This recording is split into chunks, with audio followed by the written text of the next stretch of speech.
Hey guys, I'm going to do my best to do these multiple choice questions. I am at the track meet and I don't have my iPad pencil, but I did work out each of these multiple choice questions. Okay, so question number 30, it says that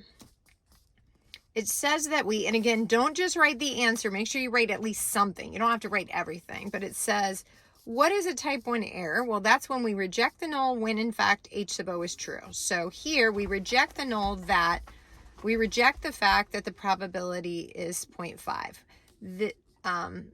So we're saying that the proportion was 50% when in fact it was. So we rejected it when in fact it was true. That's essentially what we're saying. And that matches our answer for A. Okay.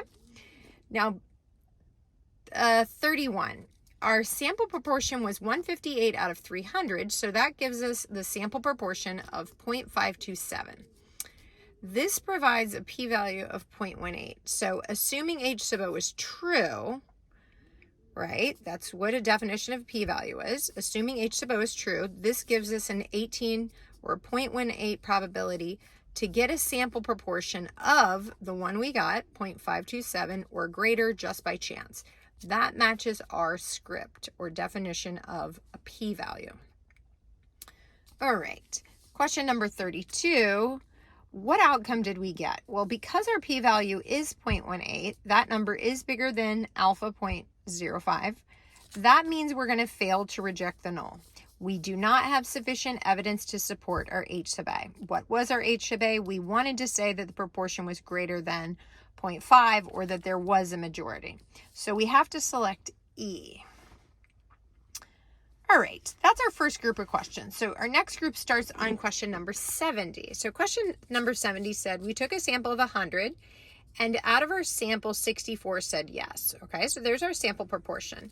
So how does our calculator calculate our z-score? It takes p hat minus p over the quantity p times 1 minus p over n. So if we have our null hypothesis that it is 50%, half the people, and we have a sneaky suspicion it's greater than half or there's a majority, then we take our p hat, 0.64, minus what we, our p naught, and we put that over p. Now keep mindful that we use this value 0.5. So this matches number C. This is the reason why we calculate these by hand, exactly this question, so that we can identify which formula is correct. All right, number 71. All right, it looks like maybe I skipped number 73. Okay, you're on your own for that, I guess. I don't know where it went. Okay, number 71. We notice that D is not a condition for proportion, so let's read what it says.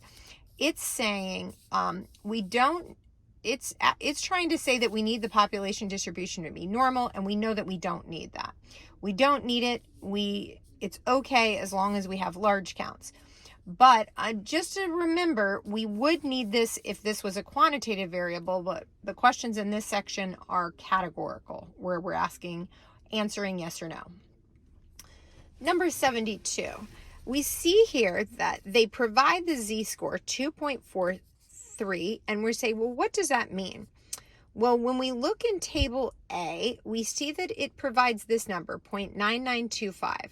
So because they've given us the null hypothesis, we believe that P naught is 0.4, and we have a sneaky suspicion that it's something other than 0.4, so that's a two-sided test.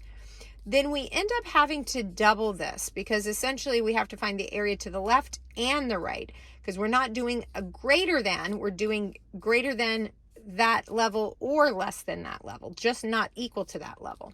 So when we double this, we get a p-value that is 0.015. This tells us 0.015.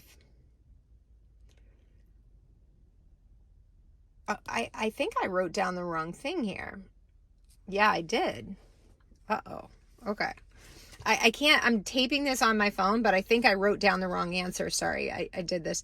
I don't know which answer matches this, but if we get a p-value of that is significant at 0.05, but but not at the 0.01. Okay, that's what I meant to pick. So ignore C if that's what that says. I think I wrote that backwards. Sorry about that. It's a very hot car that I'm trying to make a recording. Okay. Number 73, I'm not sure. I guess I skipped that, but let's take a look at 74. So it's saying, what's the probability of a type 2 error? Well, remember our notes. It's 1 minus beta, which is 1 minus power. And they tell us our power is 0.9. So that tells us that our probability of a type 2 error is 0.1, or choice B. Okay, so after question 74, what question did they jump to? Let's see. I did a lot of problems in this little car of mine. Okay. So it looks like we jumped to the last section, which is 95. So let's take a look. They give us a sample of men and women, and I believe this one is about whether or not you took a paying job. So men, out of 550, 484 said yes, and out of women, 410 said yes out of 500. So our H sub O is that they're the same, that there is no difference between the two. And our alternate is that is there some kind of a difference? So there's no words inside the question that tell us greater than or less than. So we have to pick E, which is essentially saying just that there is some kind of a difference. That's our sneaky suspicion. Maybe women work more or men work more over the summer. We're not sure. We're looking for whether or not there is a difference. So for question 96, it says, we found E was a match, and here's why. It says this means that the p-value was less than 0.01. If the p-value is less than 0.01, we're going to reject the null, saying we do have sufficient evidence to support H sub A. Well, what was H sub A in this question? Well, we said that there is a difference between the men and female proportions that get paid last summer. Why did we do this test? We're trying to make an inference about all the kids. So I made a note here. D was really close, but it was only allowing you to make an inference about the people in the study. And that would have been a condition if this was an experiment, but it's not an experiment. So because it was not an experiment, we should be able to make an inference about all the student body. All right, question 97 states,